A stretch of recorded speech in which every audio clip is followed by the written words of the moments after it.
जय हिंद, नमस्कार दोस्तों। आज के वीडियो हम समझेंगे कि CAA और NRC क्या होता है। इसको समझेंगे बिल्कुल गांव देहात की भाषा में। लेकिन इसको समझने से पहले सबसे पहले हम समझ लेते हैं कि भारत में नागरिकता कितने आधारों पर मिलती है और कितने आधारों पर भारत की नागरिकता खत्म की जा सकती है।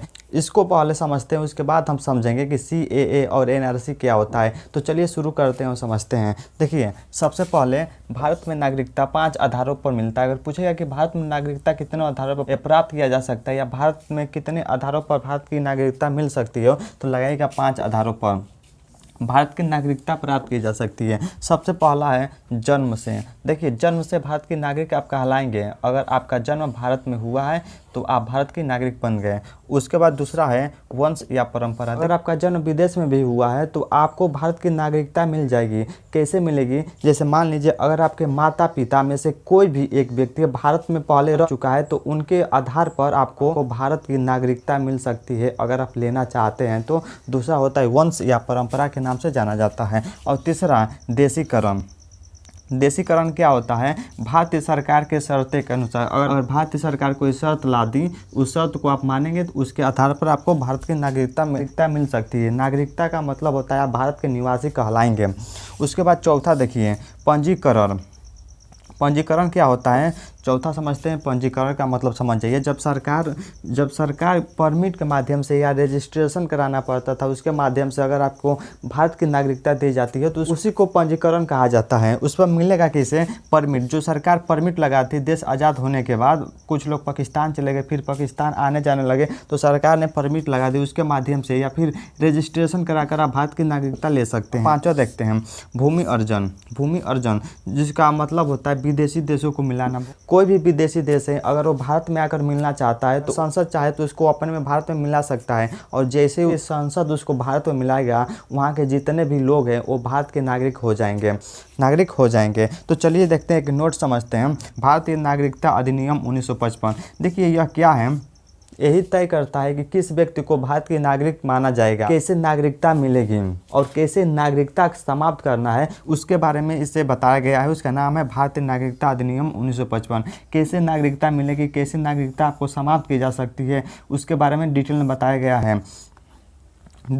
गया है भारतीय नागरिकता अधिनियम 1955 में। अब चलिए समझते हैं कि भारत में नागरिकता कितने आधारों पर ख़त्म की जा सकती है, कि आप किन आधारों पर भारत के नागरिक नहीं कहलाएंगे। देखिए, भारत में नागरिकता 3 आधारों पर समाप्त की जा सकती है। 3 आधारों पर समाप्त की जा सकती है। पहला है नागरिकता का परित्याग।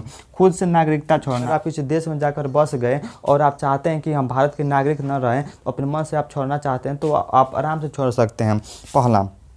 अब चलिए दूसरा, बर्खास्ती या समाप्ति करना। मतलब सरकार छीन सकती है। अगर आप कुछ ऐसा काम कर देते हैं, देश विरोधी कोई काम कर, तो सरकार छीन सकती है। सरकार के पास ताकत है कि कह देगी कि मेरा नागरिक नहीं है। कोई काम कर देते हैं तो सरकार आपकी नागरिकता छीन सकती है, बर्खास्ती या समाप्ति के माध्यम से। और तीसरा होता है वंचित करना। मतलब रजिस्ट्रेशन और परमिट से मिली नागरिकता। जो भी मान लीजिए रजिस्ट्रेशन और परमिट से मिली नागरिकता सरकार चाहे तो उसको समाप्त कर सकती है। क्यों समाप्त कर देगी? क्योंकि मान लीजिए सरकार, क्योंकि आप लोग क्योंकि परमिट के माध्यम से और रजिस्ट्रेशन के माध्यम से भारत में प्रवेश किए, भारत में आए और भारत में आने के बाद कुछ आतंकवादी हमला करना शुरू कर दिए या फिर कोई संगठन बना लिए, उसके माध्यम से सरकार क्या करती है? छीन लेती है। तो चलिए अब समझते हैं कि CAA क्या होता है और NRC क्या होता है। तो चलिए अब समझते हैं कि CAA क्या होता है, इसको समझते हैं। देखिए, सबसे पहले CAA जिसका फुल फॉर्म होता है सिटीजनशिप अमेंडमेंट एक्ट 2019 में लाया गया। इसको लाने का मुख्य कारण धार्मिक उत्पीड़न झेलकर जो व्यक्ति भारत आए उनको नागरिकता देने का इसका कार्य था। तो देखिए, भारत में नागरिकता देने का अधिकार मतलब नियम कानून जो भी नियम कानून होता है, किस व्यक्ति को भारत की नागरिकता दिया जाए, किस व्यक्ति को भारत की नागरिकता को समाप्त किया जाए, इसका कार्य करता है भारतीय नागरिकता अधिनियम 1955 में। मतलब वही बताता है कि किस व्यक्ति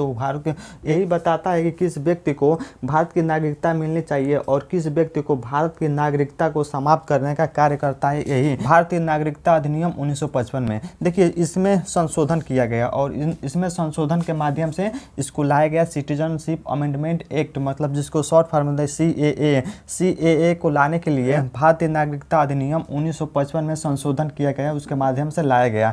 चलिए देखते हैं इसको लाने का मुख्य कारण था, इस नियम को लाने के पीछे मुख्य कारण क्या है। देखिए इस कानून का मुख्य उद्देश्य क्या था, इसको क्यों लाया गया, CAA को लाने का मुख्य कारण क्या था। देखिए सबसे पहले धार्मिक उत्पीड़न झेलकर भारत आए व्यक्ति। धार्मिक उत्पीड़न का मतलब समझ जाइए, धर्म के नाम पर उनको मारा गया, सताया गया, वो लोग भारत में भाग कर आए तो कहा गया कि भारत में इनको नागरिकता दे दिया जाए। अब चलिए समझते हैं कि वो लोग किस देश से भाग कर आए। देखिए सबसे पहले भारत के 3 पड़ोसी देश हैं, पहला अफगानिस्तान, दूसरा पाकिस्तान और तीसरा बांग्लादेश। ये जो तीनों देश है यहाँ पर बहुसंख्यक मुस्लिम लोग हैं। एक होता है बहुसंख्यक और एक होता है अल्पसंख्यक।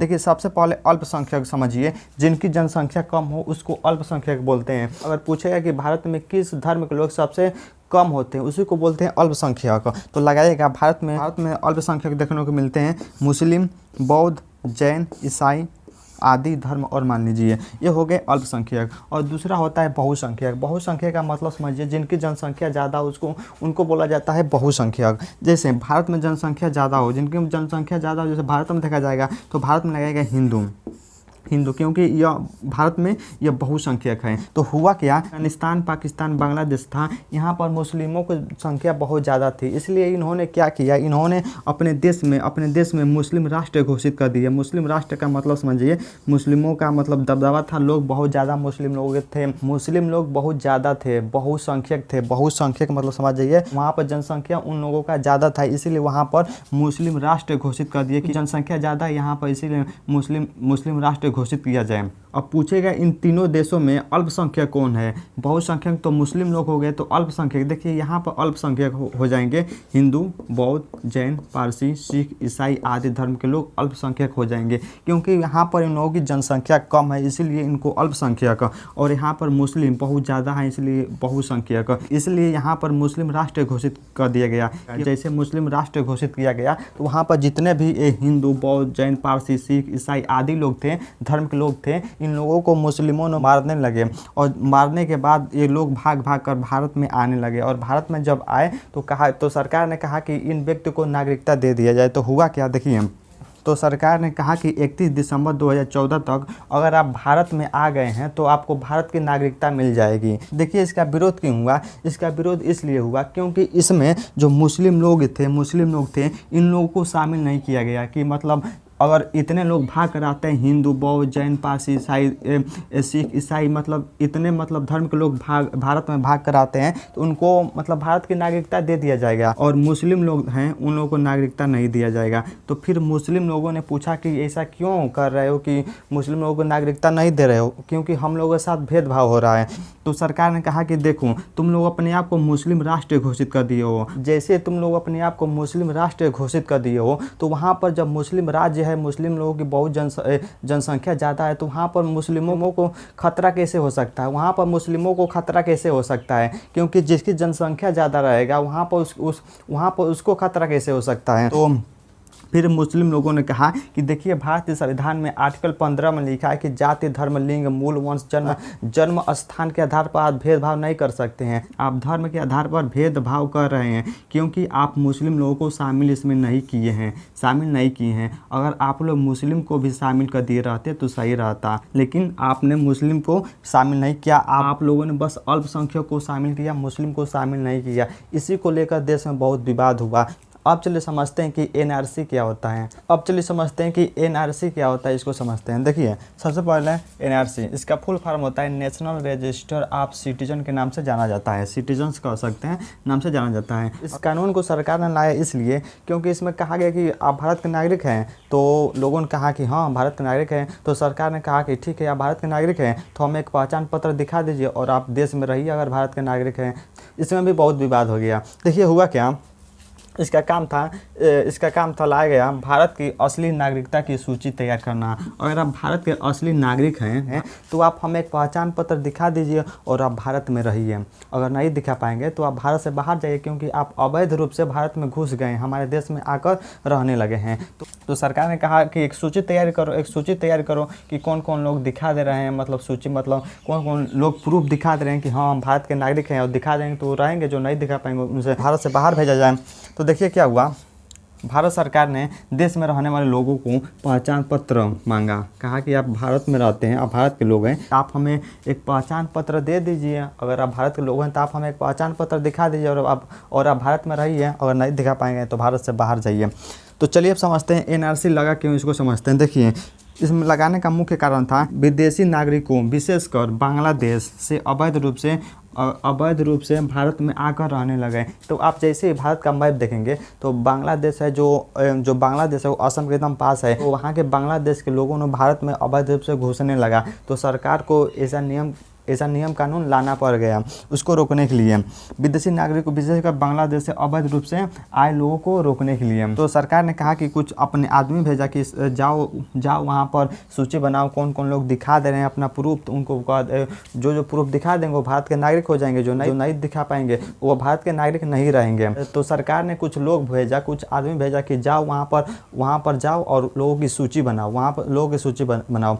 पहले केवल असम में लागू हुआ, और पूछेगा कि लागू कहाँ हुआ, तो लागू असम में हुआ, असम में लागू हुआ। सबसे पहले इसकी शुरुआत असम से किया गया, क्योंकि यहाँ पर अब असम से शुरू इसलिए किया गया क्योंकि वहाँ के जितने भी बांग्लादेशी थे वो भारत में मतलब असम में घुस कर रहने लगे, भारत में चले आए थे।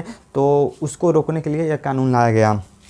अब चलिए अब समझते हैं कि असम में एनआरसी 2019 को समझते हैं। इसकी शुरुआत कब हुई, जो एनआरसी है इसकी शुरुआत कब हुआ, तो शुरुआत 2015 में हुआ। अगर पूछेगा इसकी शुरुआत कब हुआ, 2015 में हुआ। अंतिम सूची कब तैयार इसका हुआ, 31 अगस्त 2019 में इसकी अंतिम सूची तैयार हुआ। लास्ट सूची लोगों ने बनाकर तैयार कर दिया, अंतिम सूची तैयार कर दिया। यह केवल असम में इसे लागू किया गया, सूची बनाकर तैयार कर दिया गया असम में, क्योंकि वहाँ पर अवैध रूप से बांग्लादेश के लोग घुस रहे, तो उसको रोकने के लिए लाया गया। उसके बाद समझते हैं कि कितने लोग आवेदन किए। उस सूची में लिस्ट बना तो लगेगा 3.3 करोड़ लोग आवेदन किए, मतलब उस सूची में अपना लिस्ट दिए। और कितने लोग उस सूची से बाहर हो गए, तो लगेगा 19 लाख लोग उस सूची से बाहर हो गए। सोचिए 19 लाख लोग कोई अपना प्रूफ नहीं दिखा पाए कि हाँ देखिए कि हम भारत के नागरिक हैं। इन लोगों को बाहर कर दिया गया, इन लोगों को उस सूची से बाहर कर दिया। कितने लाख थे, 3.3 करोड़ में बाहर हो गए, 19 लाख लोगों को बाहर कर दिया गया। फिर देश में बवाल हुआ। बवाल इसलिए हुआ, आप लोग सोचिए जो असम है वहाँ पर जंगल उंगल है, वहाँ पर लोग रहते हैं, जंगल उंगल में रहते हैं। जो लोग हैं वह मुख्य धारा से अभी कनेक्ट नहीं है। अभी वहाँ के लोग जो जंगल में रहते हैं अभी उन लोगों को नहीं पता है कि आधार कार्ड क्या होता है, पैन कार्ड क्या होता है, ये मतलब इन सबको कुछ पता नहीं है। और मान लीजिए जो लोग पढ़े लिखे नहीं हैं उनको भी नहीं पता होगा, वो भी लोग अपना कोई प्रूफ नहीं दिखा पाएंगे, वो भी लोग कोई अपना प्रूफ नहीं दिखा पा रहे होंगे। तो सोचिए जो जंगल में रहते हैं, जो पढ़े लिखे लोग नहीं हैं, जो जंगल में रहते हैं, वो लोग अपना प्रूफ कैसे दिखा पाएंगे। क्योंकि मान लीजिए वो भारत के पहले से रह रहे हैं, तो सोचिए वो लोग भारत में पहले से रह रहे हैं और वो लोग कोई प्रूफ नहीं दिखाएंगे तो सरकार क्या करेगी, इन लोगों को भी, जो भारत के लोग हैं इनको भी बाहर कर देगी। वैसा ही हुआ, 19 लाख लोगों को बाहर कर दिया गया, मतलब इतना लोग सूची नहीं दिखा पाए। तो इसमें पहचान भी नहीं हो पाएगी कौन अवैध रूप से आया है और कौन भारत में रह रहा था, इसका भी पहचान नहीं हो पाया। इसको भी लेकर पूरा विवाद हुआ। इतना लोग बाहर हो गए, बाहर होने के बाद क्या हुआ, बहुत देश में विवाद हुआ। एक राज्य में 19 लाख लोग नहीं दिखा पाए, अगर पूरे भारत में लागू हो जाए तो कितने करोड़ों में लोग बाहर हो जाएंगे। इसको लेकर देश में बहुत विवाद हुआ और इसको सूची मतलब बनाकर बस तैयार किया गया वहाँ पर ये देखने के लिए। अभी तक इसको लागू नहीं किया गया है। तो दोस्तों ये था आज का वीडियो CAA और NRC। अगर आप लोगों को समझ में आया तो कमेंट कर जरूर बताएं। जय हिंद, नमस्कार दोस्तों।